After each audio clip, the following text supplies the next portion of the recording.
Good afternoon, everybody, and welcome to our very first ParaBoss webinar for 2023. My name is Megan Rogers, and I am part of the extension team with ParaBoss. And today we're going to talk all things summer worm management in cattle, sheep and goats. And we've got our very experienced and technical lead for ParaBoss, Dr Matt Playford, as our deliverer today. So for those of you who haven't joined us before, Matt's our technical lead in ParaBoss in the program, and he's kind of like our parasite spiritual leader, if you like, for want of a better word.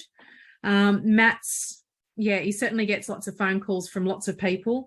He's been a parasitologist for over 30 years, and when he did his PhD, when he started that in 1989, he was looking at all things to do with hydatids. And he's also been a vet for 37 years. So he's certainly somebody who's going to be able to answer lots of questions today about summer worm management in cattle, sheep and goats.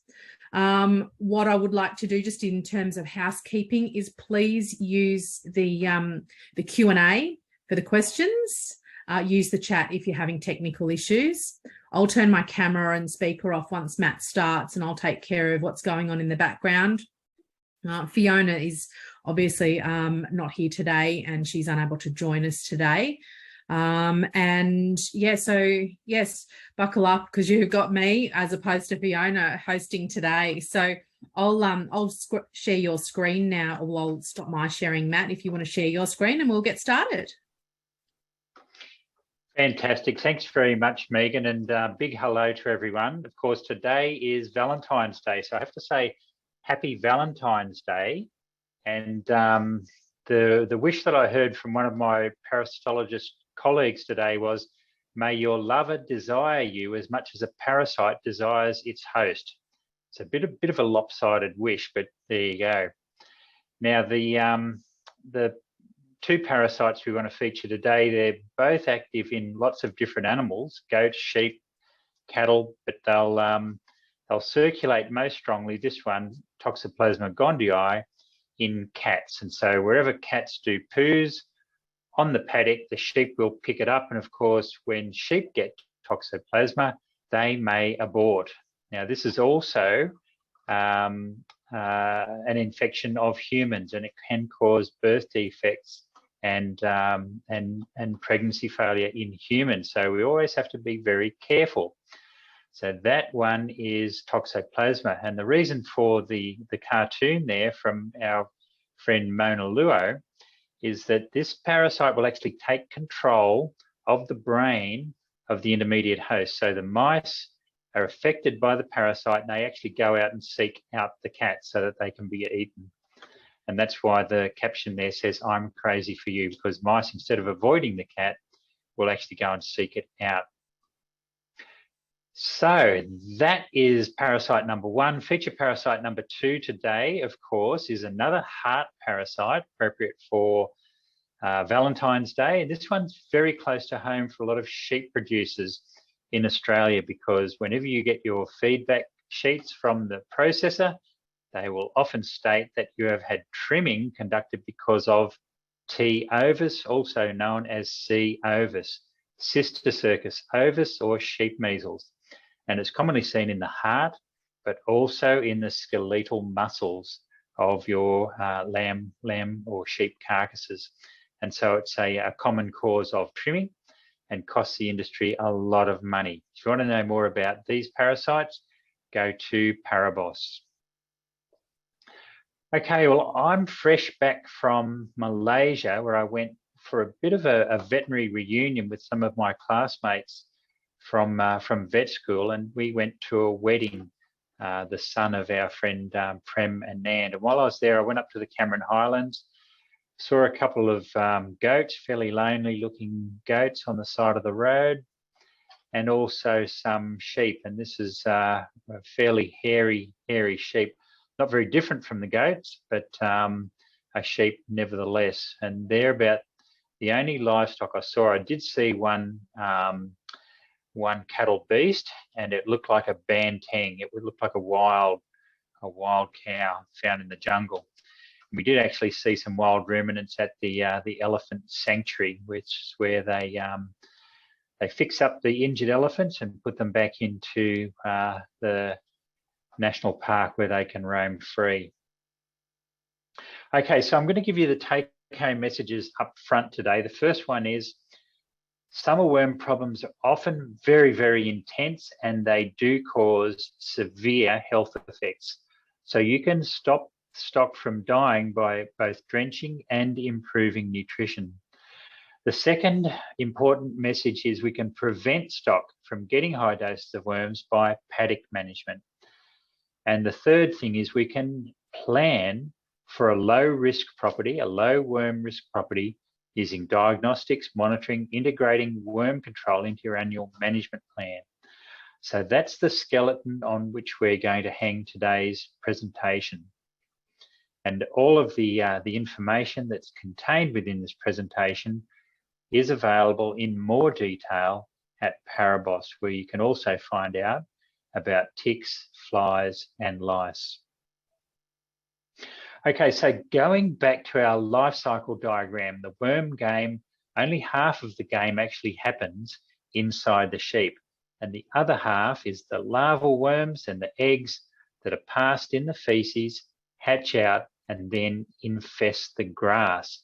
And so if we're going to be serious about worm control, we have to always be thinking about the worms on the grass that are there ready to infect the sheep, the cattle, and the goats. And the other thing to remember is we usually think of these worms as having about a 21-day life cycle. The quickest one, of course, is Nematodiarus, which is only a 14-day life cycle, can appear very quickly back in the feces because the Nematodiarus larvae are ready inside the egg, already into the third stage before they hatch out. And Barber's pole worms in sheep can actually go as early as 16 days. So that's an actual little reminder that sometimes our paddock rotations have to be quite rapid to avoid Barber's pole worms. In cattle, they're still out at maybe nearly double that, 25 to 28 days, but in sheep they're quite rapid. The quickest that the larvae can hatch and become infective for the sheep is about 4 days. And over winter, when their metabolism is very slow, because of low temperatures, they'll take up to 150 days. Now, what are the main summer worms? Well, no surprise, in sheep and goats, the main summer worms is Barber's pole worms. But we also get black scour worms continuing all through the year, and I haven't written it down, but we also see Telodosargia or brown stomach worm very frequently through the summer as well. In cattle, the main worm is Cuperia, and that's seen right throughout Australia. And then in the northern regions, we also get Barber's pole worm. And in the south, we get a lot of Osteotargia or brown stomach worm. So we look at the distribution of Haemonchus contortus, which is the sheep Barber's pole worms, and we can see that in recent years, and this is taken from Emory in 2016, the distribution shows, a lot of New South Wales, Victoria, large parts of South Australia, even Tasmania, Western Australia, and of course up into Queensland, do have very, very suitable areas for Barber's pole worm. Now, in a season like we've had, the last 3 years being La Nina seasons, means that range has actually extended, and those orange and red areas are extending further and further afield. And it's really only in the places that have had a hot, dry summer that the Barber's pole worm life cycle has been arrested. When we look at cattle worms, and I've got these graphs from the WormTracks website, which you can access at WormTracks if you put it into your search engine, provided by Zoetis Australia. We can see for Queensland coast, both the central and north coast and the southeast region of Queensland, The worm that's isolated most frequently from the dung samples is Cuperia, small intestinal worm, and the second most common is Barber's pole worm. There are a few cases where you still see brown stomach worm, but they're not as common. Once you move down south, however, we can see that orange sector, that small brown stomach worm slice of the pie increasing. And so in Victoria, Tasmania, southeast of South Australia, and particularly in the southwest part of Western Australia, small brown stomach worm is a very common worm in cattle.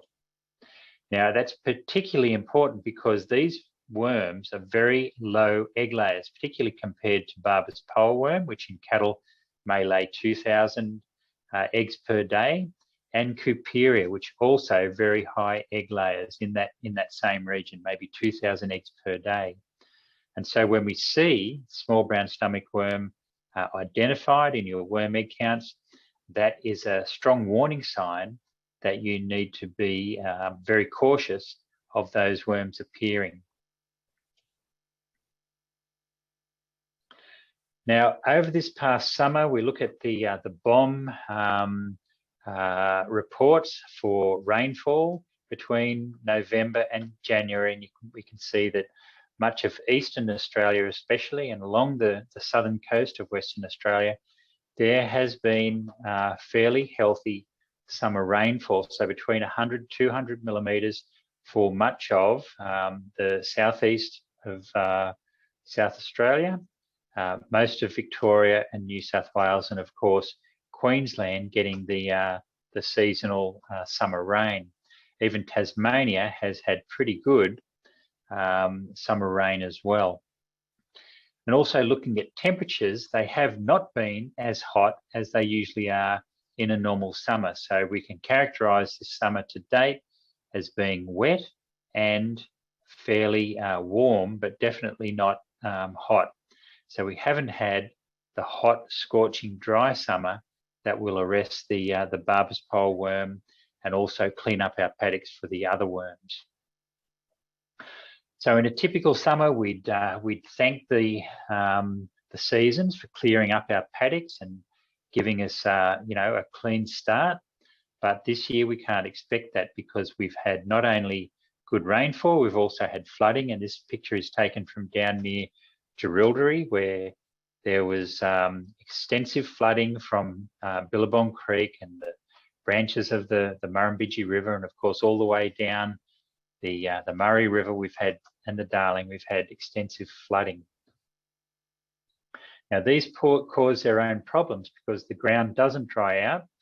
Instead, we've got good ground cover and plenty of places for the worm larvae to hide in the nice shady areas where it's nice and moist, and they're much more likely to survive in these conditions than in a typical drier, hotter summer. And that's because for larval development, they really like, particularly Barber's pole worm, black scour worm, they really do like those high temperatures. They peak the maximum development at about 27, 28 degrees, and Cuperia is about the same. So these worms really do like hot summer conditions. And when we superimpose moisture content onto that, we can see that they really do like an ideal moisture content. So this is humidity at ground level where the worms live of about 60%. And they're quite happy to develop in quite a wide region between 40 and 80%. So in many of the places in Australia this year, those ideal conditions have been met, and that's why we have very, very high levels of not only larval development, but also pasture contamination. Okay, so going back to the actual worms themselves, and this is of course the Barber's pole worm living in the abomasum of both sheep and goats, and also in cattle, and they reach very large numbers because they are high egg layers, and when the pastures are contaminated, stock get very high doses of these worms. And each worm will suck blood to the level of 0.05 ml of blood every single day. So once you get a few hundred worms on board, they suck enough blood to actually cause anemia in our stock. Now, the consequences of anemia are protein loss from the body, and that results in bottle jaw, and this is characteristic bottle jaw seen in a sheep, but it also occurs in goats and sometimes in cattle. It's not unique to Barber's pole worm. It will also happen in other cases where animals lose protein, such as liver fluke infection, and sometimes where they have an infection in the guts. But it's so commonly seen with Barber's pole worm that it's probably one of the real telltale signs. And the other telltale sign is the colour of the mucous membranes, and the most reliable place to see this, of course, is in the lower eyelid. So if you are trained in the art of pharmachar, and again, there's a good rundown on pharmachar, F-A-M-A-C-H-A, in the WormBoss web pages. It explains how you can actually gauge the colour of the sheep's lower eyelid, or the goat, and check it to see if the animals have become anemic or if they've got normal levels of red blood cells in their circulating blood. And so when an animal is anemic or has lost red blood cells, then their colour becomes very pale, as we can see in this picture here. In cattle, we see the same thing, and their lower eyelid will become very pale. But of course, it's probably more routine to be examining the cattle's back end, and we can see in cattle that are anemic, their vulva also becomes pale, as we can see in this picture here. So we can see a little bit of a tinge of yellow, which is caused by jaundice subsequent to the anemia. And this gives us an indication this animal has already lost a lot of red blood cells.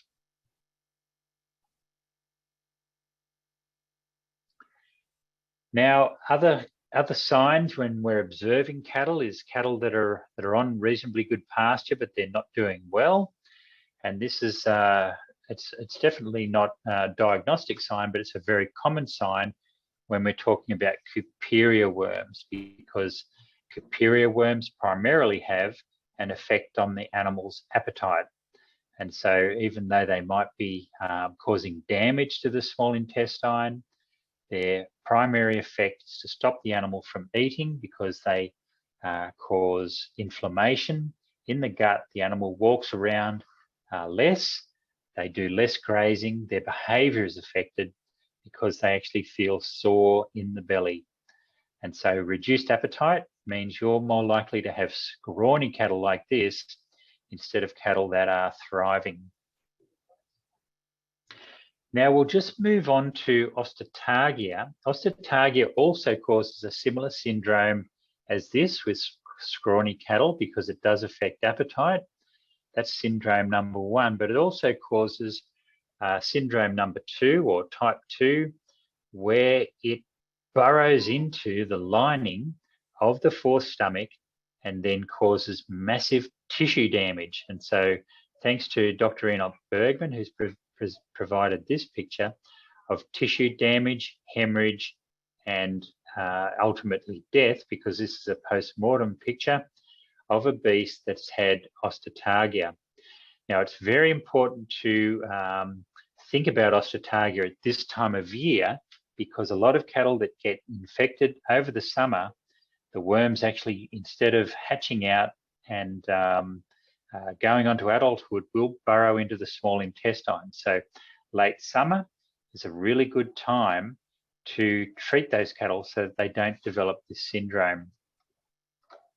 Cattle that survive osteotargia infection, that don't die, that survive it, do have permanent damage in their abomasum, their fourth stomach.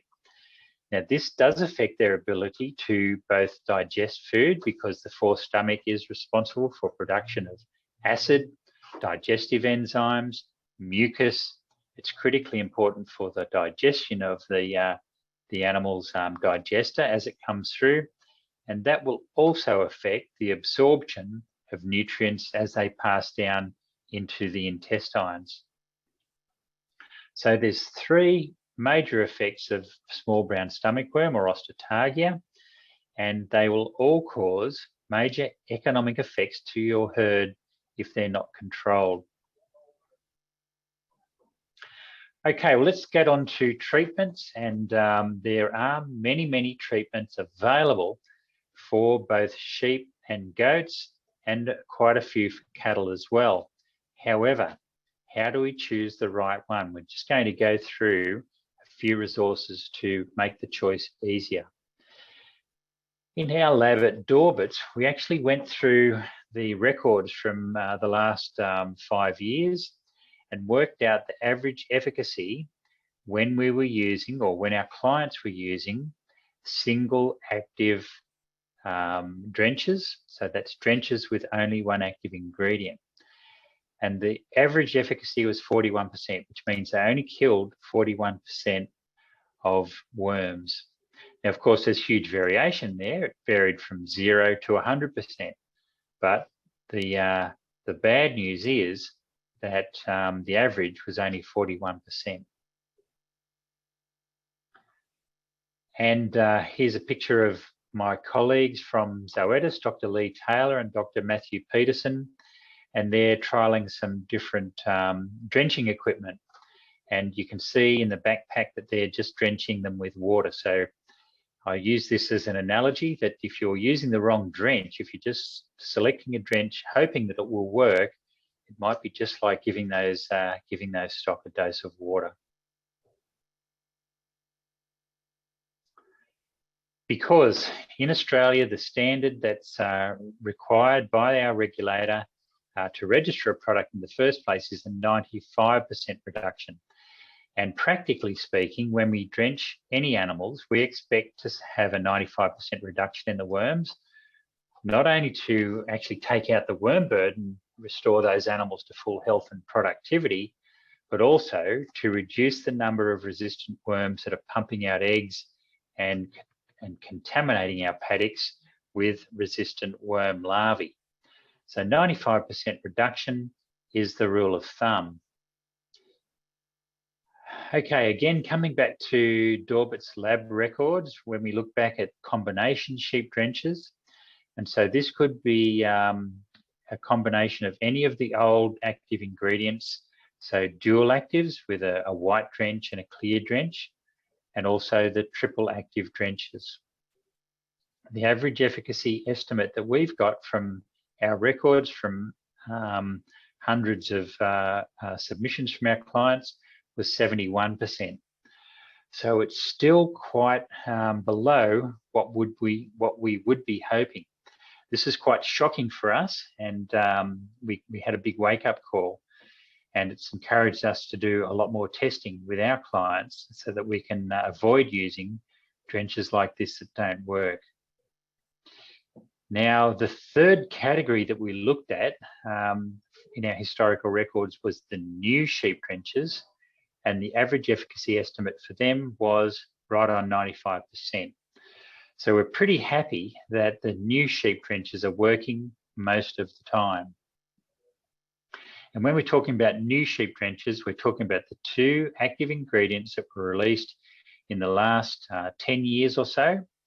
And they are Zolvix, which contains the active ingredient monipantal, and StarTect, which contains the active ingredient Durquantal.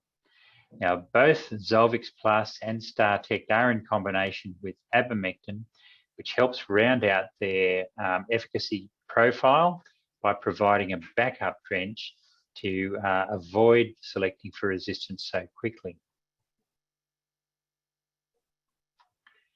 Okay, now the next place to search for drenches to tell if it's likely if your drenches are going to work or not is the ParaBoss product search tool. And you can find that by going to ParaBoss program, looking at tools, and then selecting the product search tool. And you'll see that each one of these products that's listed will give you an indication of the level of resistance to that product. It starts with a green for very low resistance, yellow for some resistance, orange for moderate resistance, and if there's a high level of resistance to that product or that active ingredient, there's a red symbol, almost like a red traffic light saying, well, you can use this product if you want, but you may be just like, you know, drenching with water. Another place you can go to for information about drench resistance is sheep tracks. Now, this is another Zoetis site, but it's freely available by searching for sheep tracks on your web browser. And that tells you the results of tests that have been done on a lot of different active ingredients. And this is an example of tests that have been done on Barber's poleworm, all included into this database. And if you look down the bottom here, you can see that the number of tests that go into this estimate is actually written right here. So the N number means the number of tests that have gone into this estimate. So in this database for white drenches, for example, against Barber's poleworm, there's been 44 drench tests that have gone to create this number here, 60.7. So these are the results for Australia-wide, and you can actually drill down to a regional level. There is another database which is called the Tridecton Drench Efficacy Portal, and it does a similar thing. So you click on your region, and it'll give you the results of tests that were done in that region. I'm not sure if there's numbers there, but at least it'll tell you a summary of tests that have been done in that region. Okay, now what about if you have goats and you want to drench them? Now, we are actually very hamstrung with goats because even though there are a few products that are registered for goats, we're not using them at the recommended dose rates in goats, and therefore all goat drench treatments can be considered off-label, which means you really do need to talk to your vet. And it just reminds me that a lot of goat owners do know a huge amount about goats, particularly their own flocks, and they can inform the vet about that. And on top of that, there's a lot of things that your vet knows about goats, and especially about medicines, the pharmaceuticals and the pharmacokinetics of different chemicals in goats that they can share with you.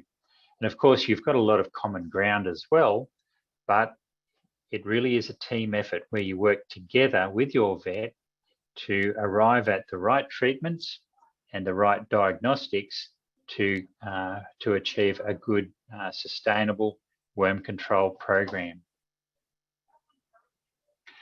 Now, one of the easiest ways to check if your drench is working or not is to do a drench check. And this simply involves doing a worm egg count on the day of treatment and then doing another one 14 days later. Then you can compare the worm egg count on the day of treatment with the worm egg count 14 days later, and you can work out the percent of the worms that were killed. Now, of course, when we do these tests, we should be doing a worm ID and identify the worms that are present, because a result against one type of worm will not necessarily translate to other worms.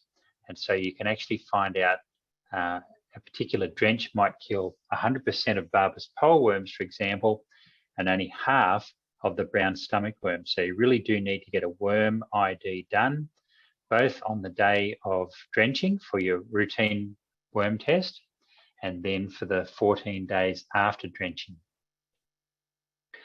Now, if you're using more than one type of drench, for example, if you're doing a drench test, then you can use a zip tie on the ear tag, and that will identify which sheep go into which group. So, for example, if you're using a white drench and testing the sheep for a white drench, then you can identify those sheep that have been treated with a yellow zip tie. And for a clear drench, you might use a black zip tie. And if you go down to your hardware store, you can get different coloured zip ties. They're very handy for short-term or medium-term identification of different groups that the sheep are in. This works for goats or cattle, as long as you've got zip ties that you can apply safely to their ear tags. Save you having to actually re-ear tag them. All right, well, what about cattle? What do we know about resistance in cattle? There have been quite a few resistance studies done, but to actually get the results, we have to collate them all from the different journal articles and different research studies that have been done to try and work out the big trends. Fortunately, however, there are a couple of real standout trends. The first one is Cuperia. Now, when they first developed the mectins or the MLs, Cuperia were the hardest worms to kill, and they've become even harder and harder to kill as the years have gone by. And so now whenever you treat animals, cattle with mectin treatments, you can expect to leave at least some of the Cuperia behind because they've developed very strong resistance. The good news, however, is Cuperia are very susceptible to levamisole, the clear drench. Now, levamisole is a very old drench. It was first introduced in 1967 in Australia, but it still works quite well against Cuperia. The second big trend we're seeing is in brown stomach worm or Osteotargia. Yes, we have got some resistance to levamisole. Doesn't kill the inhibited Osteotargia very well at all. We've got a little bit of resistance in the mectins, the MLs, and we often see Osteotargia surviving treatment with the white drenches or BZs. Now, the ones that we're looking at this time of year, end of summer, early autumn, if you're planning a treatment, then they are going to be easier to kill with injectable MLs. With the Homunculus, the Barbus poleworm, we have detected quite a bit of resistance to single-active mectins, but again, like Cuperia, they're almost always sensitive to levamisole. So there's good news and bad news there. The bottom line is, if you're looking at cattle and wanting to treat them, combination products are important. In the past, we've got used to very, very effective single-active mectin drenches. Whereas now, with the established resistance that's being shown from several different types of worms, we should be looking at combination products. Not only because they work better, but also because they have a slower selection for resistance in worms. Because the second active ingredient, or the third, is actually knocking out the resistant worms that the single active leaves behind. And so this will be the trend over the next few years as we adapt to resistant worms in cattle. We can start to move away from single active products towards combination products. This is going to be the thing that the extension agents and advisors are going to be working the hardest at, because at the moment, most cattle producers are still using single active products, and they're leaving behind a lot of worms that are affecting health and productivity. Now, allied with this is also a shift away from using application techniques that don't work as well. With cattle, a lot of people used to drench them orally, and they've gotten away from doing that. Now they're more likely to use pour-on. In fact, probably about 2/3 of producers routinely use pour-ons in cattle. However, there is a strong trend worldwide to using injectables instead. So again, this is a colleague from Zoetis, Dan, and he's showing how, in the past, the good old pour-on, such as what he's using there, was expected to work 100% against worms, but unfortunately, they don't anymore. With pour-ons, we see the behaviour of the cattle. They either lick each other and lick some of it off, or they lick themselves. And it's been calculated that up to half the dose of pour-ons actually comes from licking rather than being absorbed through the skin. Now, this has several different effects. You might put on the exact correct dose rate, but the cattle, of course, decide who gets the most, because some cattle lick a lot and some cattle don't lick very much. So the first thing to remember is poor administration gives a very variable absorption. And also, there's been a lot of research done now to determine the amount of worms that are killed by different application methods, and porons give a lower level of kill, especially for those Osteotargia brown stomach worms. And that is the critical worm that we're looking at in southern Australia at this time of year. Okay, so looking at the summary of section 1, keep an eye out for missing slow-moving stock, eye or vulva colour, whatever you can assess in your stock, bottle jaw, poor weight gain. They're the animal factors that will tell you that your animals are at risk. Choose a delivery that's most efficient. Injectable or oral are better than poron drenches, and use a different targeted product for external parasites rather than just expecting one poron product to do ticks, lice, and everything else. And thirdly, choose a drench that'll work. So you can do a drench test yourself on farm. Failing that, you can choose a new drench, one of the newer products, and preferably use a combination drench rather than a single active.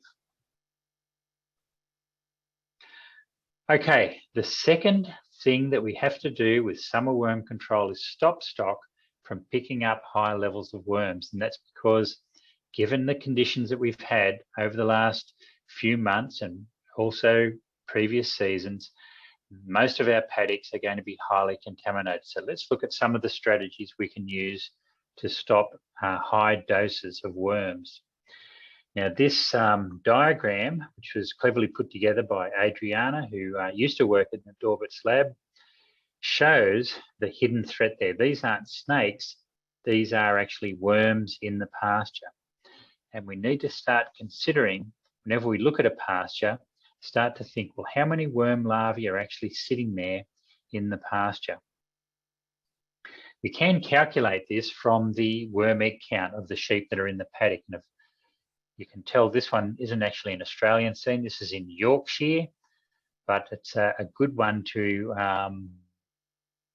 illustrate survival of worms on pasture, because these sheep had an average worm egg count of 337 eggs per gram, which meant that each sheep producing a kilogram of dung per day was pushing out 337,000 eggs per head per day. So a mob of 1,000 lambs were depositing 337 million eggs per day onto the pasture. And if they're there for 20 days, well, they've just deposited, several billion eggs that are turning into larvae on that pasture. We can actually cut the pasture, wash the larvae off and count them, but it's a very time-consuming and expensive exercise. And so usually we're working on worm egg counts of the stock that are in the pasture and the subsequent weather since they were there, and the time that's elapsed to work out the contamination levels of those pastures. When we look up close at the pasture or look at a single dewdrop, we can see there's dozens of worm larvae in there. Too small to see with the naked eye because each one is only about 0.7 of a millimetre long. But rest assured, we know they're there. Now, the pasture larval contamination will decrease very quickly in the summer because these larvae can't eat and they run out of energy very quickly when they're heated up. So the larvae at 25 degrees, very high metabolic rate, they run out of energy and so they will die out. Whereas in cooler temperatures, they're moving very slowly and they retain their energy and they'll survive a long time. So this means that instead of just thinking, well, how long until we get a clean pasture, we have to think how many larvae were on the pasture to begin with. And then we can use charts like this to estimate how long until 90% of those larvae have been cleared. Now, this is research that was done back in the 1970s by some very skilled parasitologists. And it's the it's the basis now for us working out how long we need to spell pasture according to temperature and ground cover and how dry it's been. So this is the rule of thumb that we're using in ParaBoss. If it's very cold, less than 15 degrees, it might take 4 months. Even colder, less than 5 degrees, it might be 6 months. Warm temperatures, like we'll be seeing over the next few months, we're still looking at about 3 months for 90% of the worm larvae to die. And it's really only when it's very hot, preferably very dry, that we do get rapid kill of those larvae on the pasture. Okay, so how do we actually practically apply this knowledge to reduce our pasture worm contamination? Well, we have to think, what's our priority? And the animals that are most susceptible to the worms are going to be our weaners and our pregnant animals. So the first thing to think about is, can we rotate? So for example, for sheep and goats, we rotate with cattle. For cattle, we can rotate with sheep. And that way, the other species cleans up the pasture, opens up the sward, and allows more heat and sunlight to get down to ground level to kill the worms. We can select worm egg count ASBVs of rams to reduce the number of worm eggs that their progeny produce. You can use BarbaVax, which is a vaccine that's been used quite extensively for sheep and occasionally for goats as a way of controlling Barber's pole worm. Biowormer has been used particularly for small farms as a feed additive, as a way of decreasing the viability of worm larvae in the dung. We can rotate pastures by doing short grazings, and we can do that by, for Barber's pole worm, for example, reducing the grazing time down below 21 days. And in southern areas where there's no Barber's pole worm, rotating on 30-day rotations to make sure that those pastures don't become heavily contaminated before the sheep actually, or the stock, leave those paddocks. You can spell pastures for long periods of time. Of course, this has limitations for productivity because we want to be able to use those pastures. Decrease the stocking rate by just opening up gates and letting animals roam. Short joining periods are very helpful because it means that the lambing paddocks or the kidding or calving paddocks aren't used for such a long period of time, which means that animals can be moved out of those paddocks because they're the most heavily contaminated. And we can also scan or preg test and draft out different classes of animals to manage them separately according to their body condition score, because there's a big correlation between their resilience, their ability to handle the worms, and their body condition score. Now, something that many producers are doing when they've got lower numbers of stock and lots of feed is just locking up paddocks, and of course that will give you the benefit of spelling the paddocks for long periods of time to get the worm contamination down. Making hay and silage, of course, is very effective.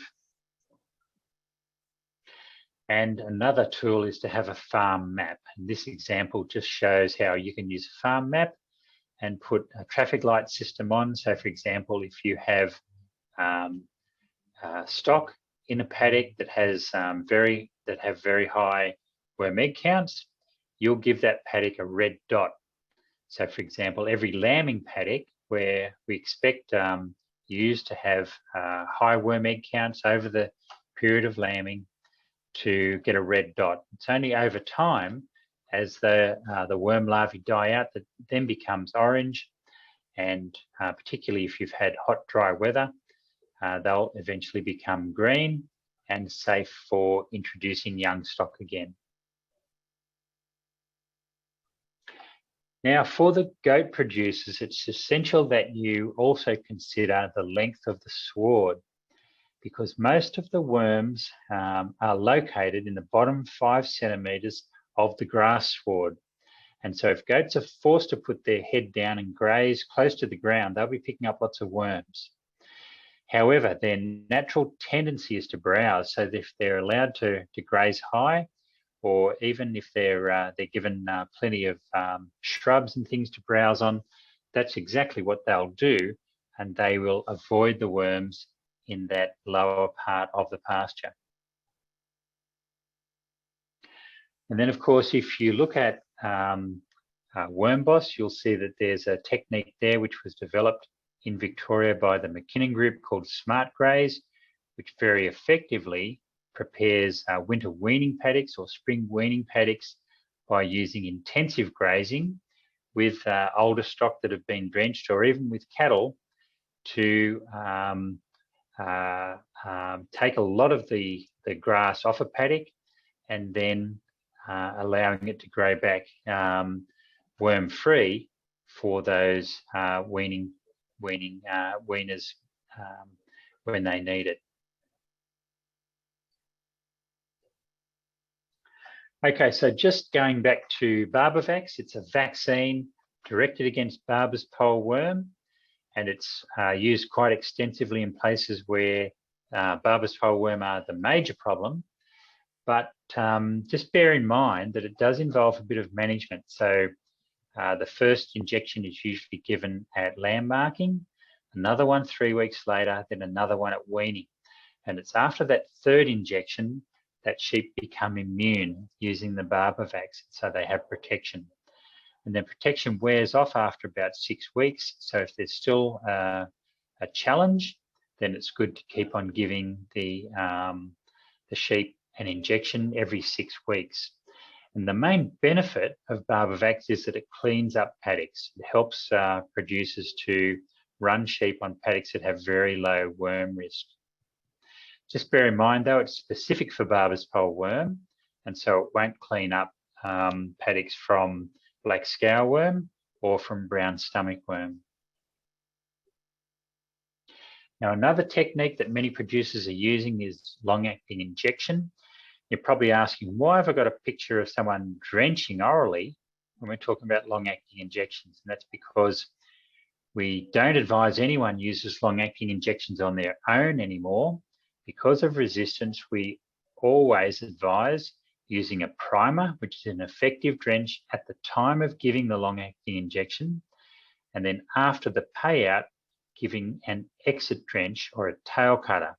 And the reason for that is because looking back at the records of long-acting injections over the last few years, we've found that when you don't use a primer, that worm egg counts spring back up over 100 eggs per gram after only a period of about 3 weeks.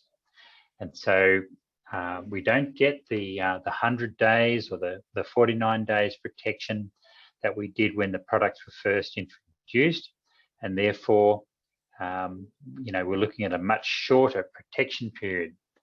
The good news, however, though, is that when you do use a primer, that the return to those high egg counts is a lot slower.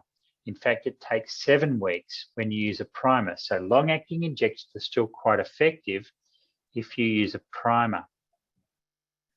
The other thing to remember about long-acting moxidectin injection is that it is excreted in the milk. And so if you give it to use immediately before lambing, it won't last very long at all, because a lot of it ends up in the milk and, of course, exits the body. And so you don't get a very long protection period. So give your long-acting injection earlier to the ewes, preferably 4 to 5 weeks prior to lambing. And that might coincide well with your pre-lambing booster injection with your clostridial and maybe with your cheesy gland, and also erysipelas arthritis vaccinations. Use an effective primer that doesn't need to be anything special, just whatever drench works.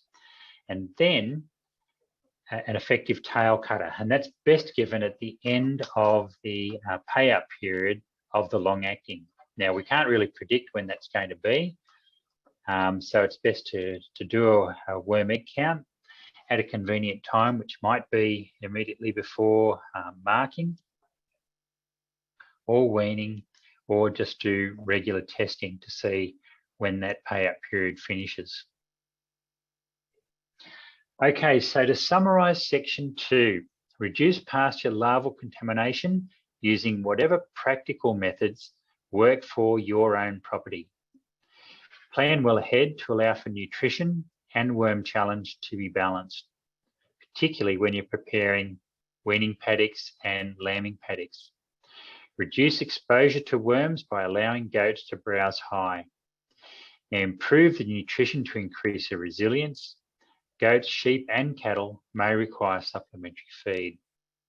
And using Barbavax or long-acting treatments will definitely reduce your pasture contamination, but you need to use them wisely to ensure that you get the best bang for your money. Okay, we'll move up to section 3, where we're going to be setting up a low worm risk livestock property. And the first thing is to think about your annual control program. Now, everyone has a management calendar, and it's important to pre-schedule your monitoring worm egg counts and even some treatments on your calendar so that you can, first of all, do your strategic treatments, particularly for weaners and pre-lambing, and also schedule when you can do worm egg counts to work out when is the best time to give tactical treatments to your flock or herd. Now, there are programs available on WormBoss that are specific for each region of Australia. But just bear in mind that these are programs devised for typical years. And so if we're having a La Nina year where you're actually seeing conditions that aren't typical, you may want to adjust it a bit to ensure that it's right for this year. The other thing is to see an advisor. Now, there are quite a few ParaBoss advisors, and they're listed on the WormBoss website. And you can click on that little tab there and say, find an advisor that's close to you. These people are trained in ParaBoss and they'll help you work out your annual program. And then the other thing is to think of the full spectrum of tools that you can use for your own property. So worm testing is one, treatments is another, paddock management, flock management, and then applying tools and knowledge to ensure that you're getting 100% of the benefit of the ParaBoss tools. Now, part of that is doing a drench test, and that's, as we previously mentioned, there's a lot of resistance to the common drenches in sheep, cattle, and goats. So find out which drenches work, and just as importantly, which ones to avoid. And then just mentioning monitoring, this is a picture of the Dawbuts lab, and this is the mini flow tack test that we use for cattle worm egg counts, because it's more sensitive and picks up cattle worm egg counts down to a much lower eggs per gram than was previously possible. The other thing to look for is the wet QA program. So these are labs that have been accredited through the certification system of the ParaBoss wet QA system. And what they do is look down the microscope in the sample and find the eggs and count them. And they give you a report that'll help you manage your stock. And again, here's the crew in the Dawbuts lab, probably working on a whole bunch of samples right now as we speak. So for example, research done in the New England by Gareth Kelly and his co-researchers found that ewes in northern New South Wales with a worm egg count of 1,200 eggs per gram had a 3.5 times risk of dying compared to ewes that only had 600 eggs per gram. So there's a pretty good reason there to do regular monitoring of your flock, so you can actually decrease their risk. So on top of that, we're feeding sheep for resilience, giving sheep improved nutrition, whether it's energy, and more particularly protein, improves their ability to fight off worms. And also, all sheep have some level of resistance, but individuals within a mob have a lot higher resistance than others, and you can select for those sheep by looking at the WEC ASBVs and also at the goat estimated breeding values, so you can work out which individuals are going to give you the highest benefit in reducing worm egg counts, both in the animals and then the contamination on the pasture. So if you look at the Merino Select ASBVs, that will explain to you all about the different either individual traits or indexes that you can use to select for the best animals for your place.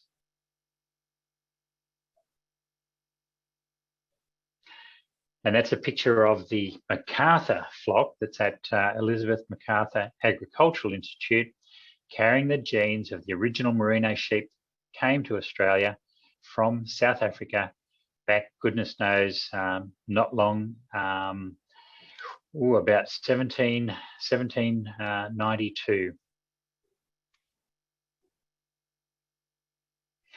And there's a link on WormBoss to a page that allows you to find out more about breeding for worm resistance in your goats. And that's of course linked to Kid Plan, which allows you to look at the best or most important traits that you're selecting for, and work towards a plan that will give you very rapid progress. Then, of course, there's the drench decision guides. Now, drench decision guides help you decide when to drench and what to drench with. And there's a lot of detail in there, depending on what information you have about your flock. So, for example, in northern New South Wales, this particular flock had 15 animals tested, and they range between 0 and 1650 eggs per gram. And about half of the worms that were isolated from those sheep were Haemonchus or Barber's pole worms. The average being 547. So you can bring those figures to the drench decision guide, and they'll show you thresholds for what's an economic decision to make to reduce your risk of getting low growth rates or potentially mortality in that mob of sheep. So we can use the drench decision guide for sheep and for goats. With cattle, it's a bit more nuanced, and we need to actually use a different type of drench decision guide. If you're using a pooled test, same principle applies. You take your average, look at the amount of Haemonchus that's there, and then use the drench decision guide to estimate when is the right time to drench that flock or that mob, depending on their worm egg counts. And the last thing is to look at the WormBoss website, because there's a lot of interesting stuff you can trawl through there that will help upskill you and your staff to be able to make better decisions about worm control, both for the welfare and productivity of your flock or herd. Now, just on that topic, there will be a WormBoss pilot workshop in Canowindra. It's on the 22nd of February. So anyone who is in the region, or if you want to travel to Canowindra for that workshop, there are still positions open. And I'll be there, of course, with Fiona MacArthur and Megan Rogers running that workshop. And it goes from 9 in the morning through till 3 in the afternoon. And we'll take you through the whole gamut of techniques to enable you to work out an annual program for your own particular flock. So please go to the WormBoss website to find out more about that WormBoss workshop, which will be held in Canowindra on the 22nd of February. Okay, the take-home messages. Only use effective combination drenches. Doesn't matter if you're treating sheep, goats or cattle, effective combination drenches are preferred. Monitor by observing the animals and using worm egg counts. Definitely do paddock management because it reduces the risk to the animals. Select for immunity or resistant animals using ASBVs for WEC or EBVs for worm egg count in goats. Feed for resilience or the ability to withstand worms, and put together an annual program that will suit your own operation. So that was most informative. I've certainly learned a lot this afternoon. It's always a treat to have an hour's listening to information that you've got to put across, Matt. So thank you. Very informative. And if you haven't already scanned that QR code, please do that and connect with us. You can join the conversation on ParaBoss on Facebook.